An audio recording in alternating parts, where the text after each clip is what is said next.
I don't think it would be controversial to say that Citan is probably the most powerful party member in the game.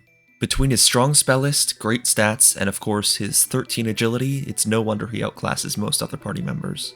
Even if Citan's stats weren't as good as they are, his 13 agility would easily make up for it.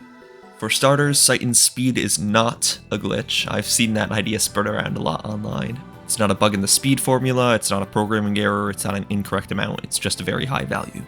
Anyway, why is having such high agility more valuable than other stats?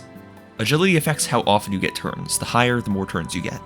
Even if Citan's attack isn't as high as Phase, the fact that he's getting more turns easily makes up for the difference. Not only that, but being able to take more turns allows you to split those turns between spellcasting and attacking as you see fit for the situation.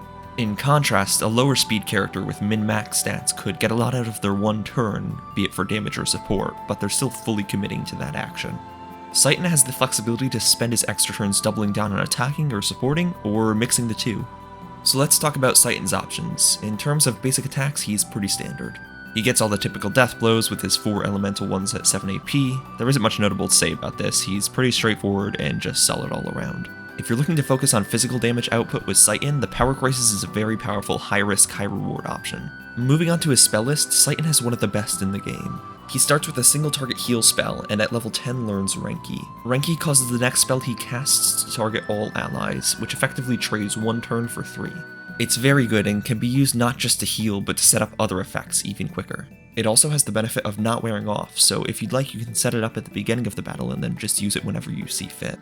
On the subject of setup effects though, let's talk about Citan's shield spells. I talked about these in a bit more depth in my video on Billy, so if you're looking for a full breakdown, go watch that. The shortened version is that they're incredible support spells that can be used for both offense and defense. After the shield spells, Citan learns a pair of spells that restore physical and mental ailments respectively, which are good but nothing notable. After these, he learns Yamiga, which increases his offenses and lowers his defenses by 10% each, and Koga, which does the opposite. It's worth noting that these spells either increase or decrease both Ether and attack, and defense and Ether defense.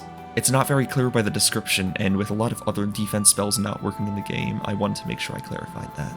The final spell Citan learns at level 60 is Senkei, which grants a single target haste. Of course, this can also be used alongside Renki, so at level 60, Citan can apply haste to your entire team for the cost of 2 turns. That said, since it doesn't come until level 60, it's probably not going to be super useful, but you can use it for a few fights. Anyway, that's all Citan's spells have to offer, but that's not the limit of his effects. Xenogears has a lot of consumable items that are able to replicate spell effects, and Citan having the best agility in the game makes the best use of them. By taking advantage of these items to their fullest, you can significantly expand a character's spell list and gain access to spells much earlier than you would normally be able to. There are a lot of items available, but I wanted to highlight a few. Speed stars are incredible. At the cost of just 1000 G, you can have anyone in your party cast haste. With how late Citan learns it, Billy's basically the only one in the party who learns haste naturally. Make sure to grab a couple of these at the Yggdrasil shop, you can get them as soon as you have access to it.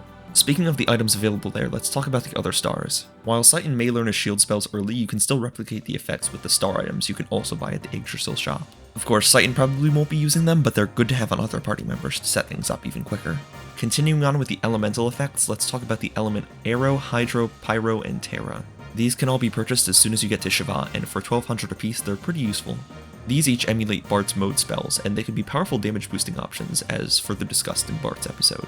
Of course, being used by Citan, they'll be able to come out much quicker, and Citan also has innate access to the shield spells, so he'll have access to both halves of that combo. Finally, a bit less notable, we have the restoratives. While Citan can heal already, he's able to use Rosa Souls and Zeta Souls more effectively than any other party member, which is nice for tough fights like Redrum, assuming you've gone in prepared. Switching gears, Heimdall isn't quite as amazing as Citan on foot. It has an attack modifier of 10 and agility of 11, but it can't enter hyper mode. It's a statistically better Veltal, since the only factors that really matter for a gear are weight capacity, speed, and attack multiplier. Heimdall and Veltal both have the same weight capacity and attack multiplier, but Heimdall outspeeds Veltal by 1 point. It is a very small difference, it's really not enough to differentiate the two of them. The advantage Heimdall gets from that 1 point of speed is balanced out by phase availability being a bit better. Their spell lists are also pretty similar. Both can boost attack, restore defense, etc. Their biggest differentiation is that Faye can use offensive ether while Citan can use the shield spells. Overall, I'd say they're about equally viable.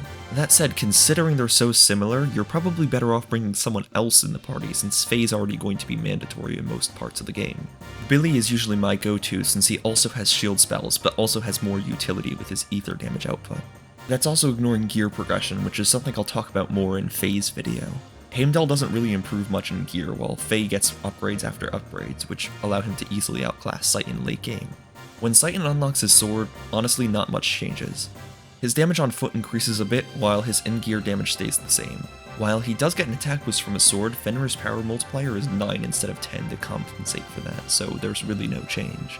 I suppose Samson's hair can now affect him on foot as well, so that's something. None of the swords have secondary effects either, so it's just a slight power boost for a couple of dungeons. Anyway, that's pretty much everything for Citan. There's not a ton to go into, he's just pretty straightforward and statistically good. He has a bit of mechanic complexity, but overlaps with a lot of characters I've already discussed. Thanks for watching. With the release of this video, that leaves only Faye to be discussed in the next one. Make sure to subscribe to get notified when that comes out. I'll catch you next time.